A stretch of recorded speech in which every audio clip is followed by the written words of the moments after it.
Yan. Hello class. So last time nag-stop tayo sa saan ngayon? Yan. Non-verbal communication. And ituloy natin siya dito sa use of space or proxemics. Actually, hindi lang yan yung um, i-discuss natin. Meron tayong four major spatial distance zones, and this is based sa United States according to Hall in the year 1963. So yung apat na yan, we have the intimacy zone, personal distance zone, social distance zone, and public distance zone. Isa-isahin natin sila. Okay, yung personal space, I mean yung intimacy zone, dapat meron lang space ng 0 to 18 inches.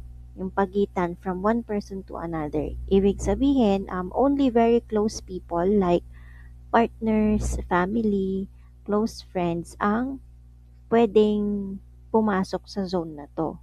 Puwedeng yakap, puwedeng bumubulong, 'yan. Puwede ding beso-beso, kiss, ganyan. 'Pag personal distance, 18 inches to 4 feet. So, dito na pumapasok yung mga friends and acquaintances. For example, nakikipagmarites, ayan, doon pasok ang personal distance. Social distance, 4 inches to 12 feet. This is applicable for business or yung mga taong hindi mo masyadong kilala. Example, may meeting or nakikipag-usap sa cashier. Public distance, 12 feet and up. This is for public speaking or large group interactions. For example, meron kang lecture, parang yung ginagawa ko, or yung speech. We have use of time. So, different cultures, they treat time differently. Kasi nga magkakaiba tayo ng time zones. So, dito pumapasok ang pagiging punctual and also how you manage your time or how do you prioritize your schedule pagdating sa trabaho. Be careful not to assume na everyone thinks about time the same way. Kasi pwedeng ikaw, very punctual ka, pwedeng yung katrabaho mo is talagang latecomer siya. Okay, so wag kang laging as an HR, do not assume na lahat ay pare-parehas ang pag-iisip pagdating sa pagpasok sa trabaho. Yung susunod, para language, ulitin ko lang, kapag para language, ito yung um, how something is said kaysa naman sabihin yung words themselves. For example, tawag nito, nagkakaroon ng changes sa tono, sa bilis ng pananalita, and merong meaning yon. Eh, depende kasi yan sa intonation. Kapag masyadong mataas, kunyari,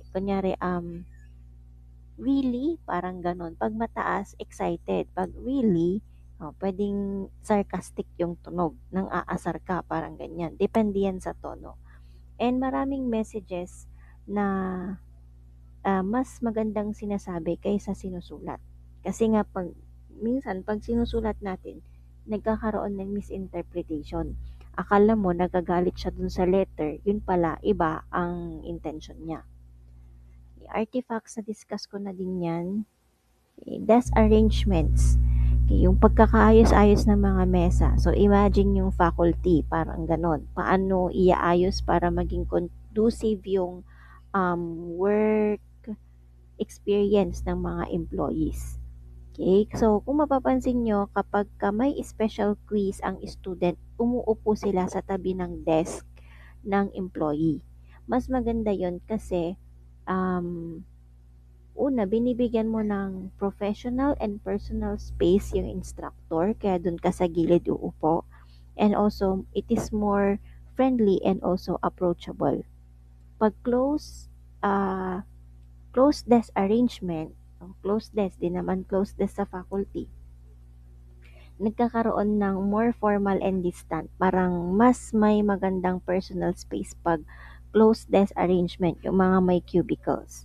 Okay, so according to research, ang mga open desk tend to be used by people na outgoing or pwede din na Yung higher ups, they are more older or they are more experienced and they prefer um close arrangements. Yung mga kunyari si CEO, ganyan, mas gusto nilang closed desk kasi mas gusto nila ng privacy rather than open desk. Pag open desk, yung mga taong outgoing. Okay, the amount of information is about how messages change kapag pinapasa na sila. Kapag yung message marami siyang masyadong detail, yung mga tao hindi nila talaga totally natatandaan lahat. Merong mga pagbabago sa messages in predictable ways. So una, we have the leveled, sharpened, and assimilated. Okay, so nandito na yan sa slide, naka-flash. So when the message is leveled, yung mga unimportant details nawawala. Example, may mahabang istorya and masusshorten lang siya kapag kayong main points lang ang sasabihin. Kapag sharpened naman, yung mga interesting or unusual details na tinatago or ini-emphasize, yun lang ang nag stay. Example, mas nagfo-focus ang tao doon sa dramatic part of the story kasi yun yung highlight. Yun yung nakapagpa-sharpen ng memory nila na, for example, ah, kaya pala siya nag-walk out kasi sinabunutan siya ni manager, parang ganyan. So, yun yung nag-highlight kaysa yung reason kung bakit siya sinabunutan. Okay, next is assimilated. Yung message is altered para mag-fit sa existing belief ng listener. For example, ang isang empleyado binabago niya yung detalye para magkaroon ng sense yung story. Okay? So, binabago, ibig sabihin, mayroon ng parang nadagdag, pwede din nabawas para lang mag-exist siya sa paniniwala ng listener. Okay? Next, we have yung information overload. Wait lang.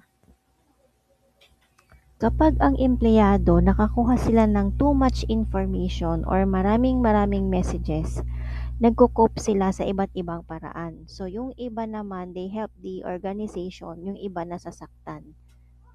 And you as students and soon to be HR professionals, kailangan mapag-aralan ninyo yung mga terms, anong ibig sabihin nun, and I will provide some examples. Isa, saan na yun? Okay, when we react to communication overload, meron tayong omission, error, queuing, and escape, and also use of a gatekeeper and use of multiple channels. Okay, wait lang, na-distract ako, ayan. So, kapag sinabi nating omission, consciously, ini-ignore natin or hindi natin pinaprocess yung certain information. And example, ini-skip natin yung mga routine emails and binabasa lang natin yung subject lines pero hindi naman talaga natin binabasa yung laman ng email. And some messages are never handled. Ang consequence niyan, yung mga important items pwedeng ma-miss or hindi mabigyan ng pansin. Another is error. So sa error, we are trying to process everything pero mas napapababa yung quality or merong mistakes na nangyayari. Example, kapag nag-fill out ka ng form incorrectly kasi nag-rush ka ng masyadong maraming messages. So parang naano na yung utak mo, na overload ka na overwhelm ka sa dami ng information. Yung tinatanong ka kung anong birthday mo, ang nilagay mo ay date ngayon, parang mga ganyan. So nagkakaroon ng errors.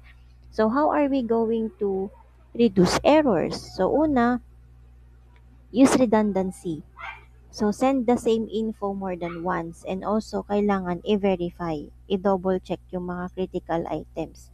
So yung mga consequence yan, yung error is nagkakaroon tayo ng bad decisions or kailangan ulitin yung trabaho. Sa queuing naman, naglalagay tayo ng messages or tasks doon sa queue. Queue is waiting line. and ipaprocess natin sila in order. Paano napapagdesisyonan ang queuing? We do queuing by importance. Inaayos natin sila kung gaano sila kahalaga, gaano natin isa-set siya in priority. For example, mataas, high priority ba or low priority? Inaayos natin siya through deadline and also inaayos natin siya by sender. Okay, kung anong oras pinadala at kailan pinadala, priority bang ito muna ang basahin kasi ang sender si CEO, mga ganyan. Ang consequence lang or tawag nito, ang consequence sa queuing kasi tumutulong siya na i-organize yung work. Pero yung mga low priority items, pwede siyang ma-delay kasi nga low priority, hindi siya ganun ka-importante. Escape, another factor sa reactions to communication overload. Ang escape is we are avoiding the situation by withdrawing from work. For example, mag-absent or mag-quit, ganyan. Maybe because may mga instances na pwedeng burnout na yung employee or nagkasakit, ganyan. And the workload is too overwhelming kaya nagkakasakit ang empleyado. Ang consequence niyan, magkakaroon ng high cost doon sa organization kasi nagkaroon ng turnover, possible na umalis ang employee or nawawalan ng productivity. We also use a gatekeeper kung saan ang gatekeeper siya yung taong nag screen ng incoming communications and ipapas niya lang yung information sa pinaka-importante lang na mga bagay. Kumbaga, screen niya and yung most important items, yun lang yung ipapasa niya. And kung ano lang yung dapat niyang i-prioritize, yun lang yung ibibigay niya kay higher employee or higher ups. Ang consequence ng paggamit ng gatekeeper, nababawasan yung overload sa mga ibang empleyado. Pero yung decision is, ano nga ba yung importanteng gagawin? No. Use of multiple channels. This is distributing communication across several people or channels para yung isang tao hindi niya nakukuha lahat. For example, may mga request for team leads. So, sila lang yung pwedeng makabasa. May mga shared project boards, may mga customer request na team leads lang muna at saka ipapasa sa baba. So, hindi lahat makaka-receive. Ang consequence lang for using multiple channels, it spreads load, pwedeng mag-improve yung response time and accuracy.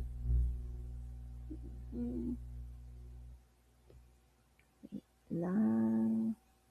Okay. Next, problem 3. Okay, ito na yung pang-last na problem, I guess. Okay, ito na yun, yung reaction overload, omission, queuing, gatekeeper. Hindi kasi ako nagbe-base dito sa study maths ako nagtitingin, kaya I'm so sorry. Yan. Problem number 3. Message received versus message interpreted. Okay, so dito, once na-receive na yung message, for example, may pinasa sa akin na receive ko, nasa sa akin na yun kung paano ko iintindihin yung message. And meron tayong mga factors na pwede makaapekto kung paano i-interpret yung mga messages na yan. Una, we have the listening skills. Listening, styles of listening, ano pa ba? Emotional state, cognitive ability, and also bias. Okay, isa-isahin natin. So, sa listening skills, excuse me. Okay. Sa listening skills, ito yung ano ang kailangan malaman ng mga supervisors. Bakit importante ang listening? Because it is the most important communication skill ng isang supervisor or manager. And we have 2 reasons for that. So, ang listening, ito yung skill na kailangan mong matutunan. Kailangan. It's a must. Ang honestly no, ang school hindi tinuturo kung papaano makinig ng mabuti. Napag-aaralan siya. So you as an HR or you as current student, ngayon pa lang dapat napapractice nyo na kung paano makinig. Okay? Hindi yung nakinig ka lang pero hindi mo siya kinomprehend. Okay? Dapat kasi ganon. And another reason for listening, to have a listening skill is may mga tao na hindi very good listeners. So kung ikaw magaling kang listener, it gives you a big advantage to be hired sa company. We have 6 styles of listening. First is, bago ko discuss, no, people listen differently. Kapag ka itong mga styles na to na intindihan natin, it will help us understand yung sarili natin and also yung ibang tao. First style is leisure listening. Leisure listening. Saan na tayo? Yan. Ito, 6 styles. Yan, leisure listening. Um, Pinapakinggan lang natin kung ano yung interesting and also ano yung pleasurable para sa atin. For example, ang isang tao na nagpipay attention lang kapag yung topic ay masaya. No? Inclusive listening naman, it is listening for the main points and yung overall idea. For example, ang isang manager, gusto lang niya magmi-meeting for 5 minutes. Ano lang yung mga dapat pag-usapan, yun lang. Wala nang uungkatin na kung ano-ano. Stylistic listening, we pay attention kung ano or kung papaano sinasabi ang isang message. Yung style, yung tone, at yung presence. Technical listening naman, nagfo-focus tayo sa mga facts, sa data, and also sa details. And empathic listening, we only listen for feelings and emotional content, and meron siyang nonverbal cues. Non-conforming listening, we only listen to information na nagfi-fit sa ating existing beliefs. Okay? So, paano nakakatulong ang mga styles na to? So, we have to know our own filter. So, understanding our own style, nagpapakita siya kung paano natin dinidistort yung messages or baka merong nawawalang message. Kailangan i-filter out natin siya. Communicate better. So we have to recognize yung ibang style ng ibang tao, and it will also help us to uh, tailor kung paano tayo magsasalita para mas marinig tayo. And we have practical tips for effective listening. Una, bago ka magsalita, pag may nagsasalita, makinig ka muna. Stop talking. Patapusin mo yung kausap mo, do not interrupt. Mag-focus ka lang doon sa message niya, hindi ka magfo-focus doon sa paano siya magsalita at kung ano ang next niyang sasabihin. Doon ka mag-focus sa message. And kung di mo naintindihan, mag-ask ka ng mga clarifying questions. Okay, pero wag mo siyang bubumbahin ng super daming tanong. Parang, kunyari, may mga kunikwento siya, tapos ikaw may clarifying question ka. For example, ng clarifying question, sabi mo, nakita mo siya sa SM. O, tapos, anong nangyari? Kasi nga, you want to clarify kung may nangyari ba after mo siya nakita sa SM. Parang ganon. Also, be patient kapag may nagsasalita, and you have to be open-minded. Pagkatatapos na niyang sabihin, and then sabihin mo yung thoughts mo or yung opinion mo if you disagree or you agree with the statement. And also, use of non-verbal cues para magpakita ng attention. For example, tumatango ka. So, di ba, nodding means nag-agree ka, ganyan. And also, may eye contact ka. Pag nakikipag-usap ka, nakaharap ka sa kanya, di ka naka-side view, di ka nakahiga, ganon.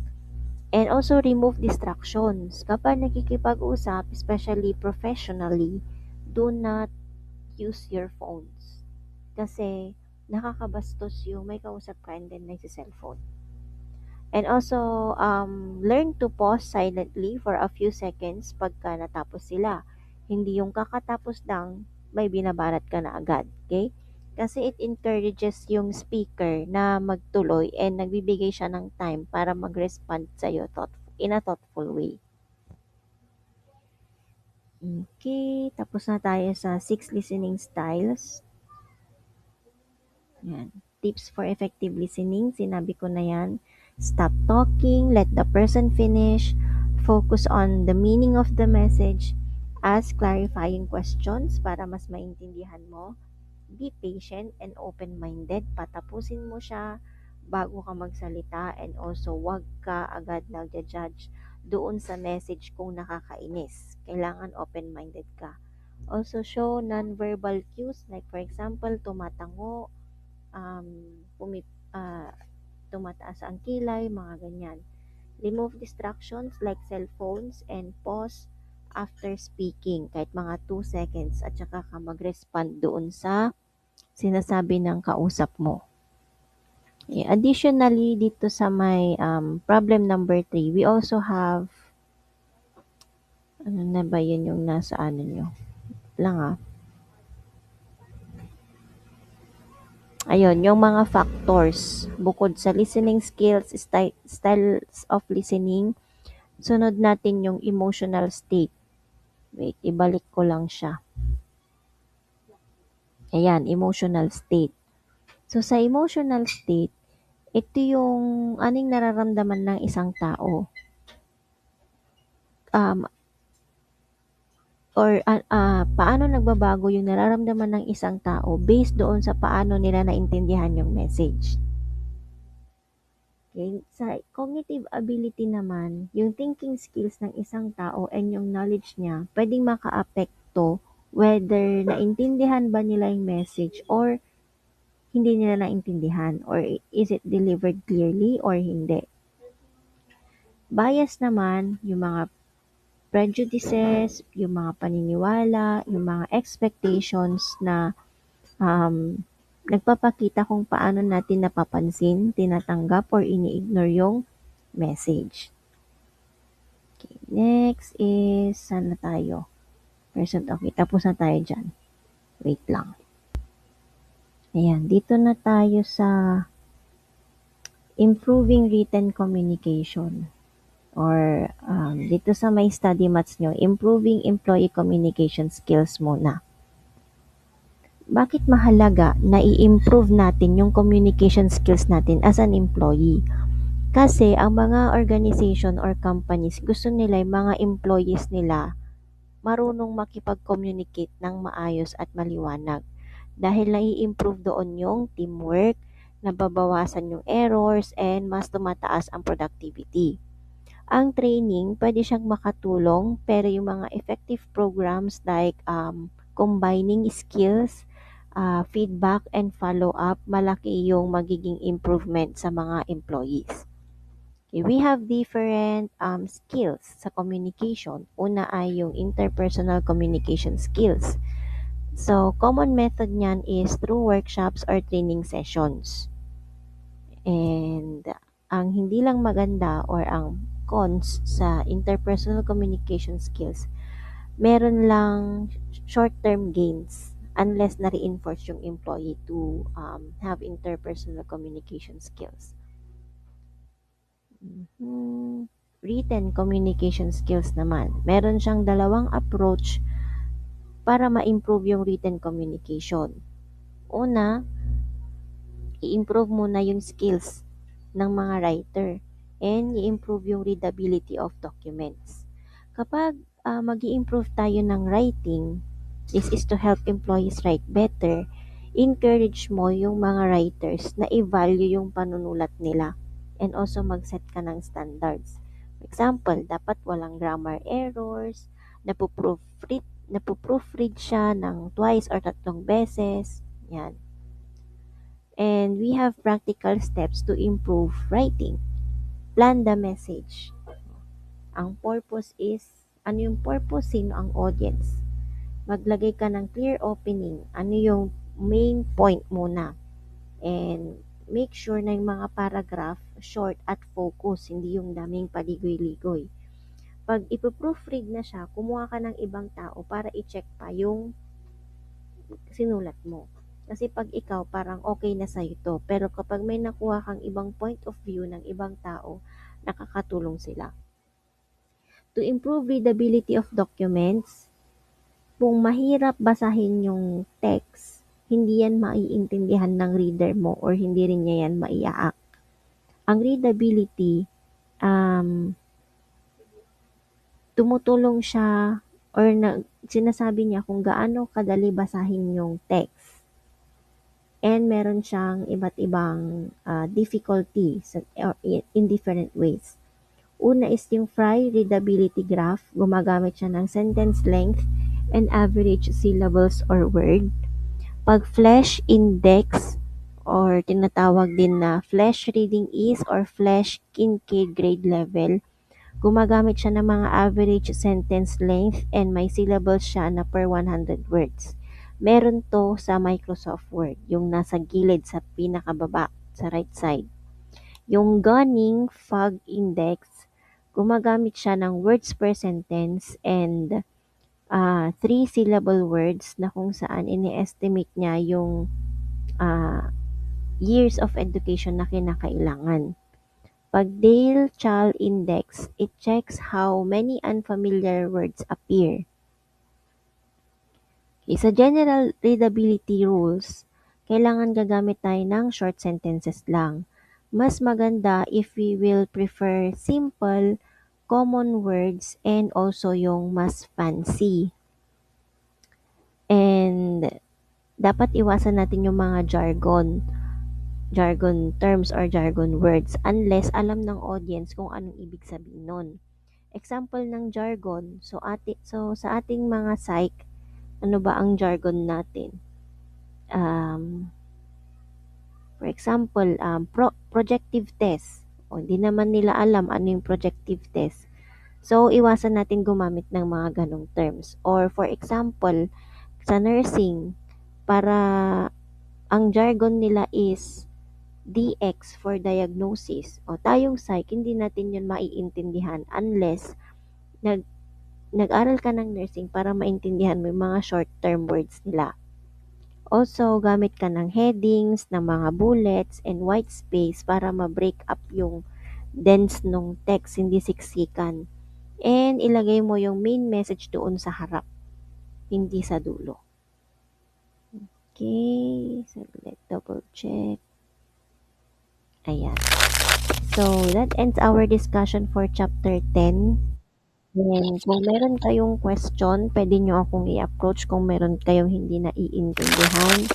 Willing naman akong i-explain siya sa inyo. Okay. So, mag-aral ng mabuti for your long quiz and mid-term exam.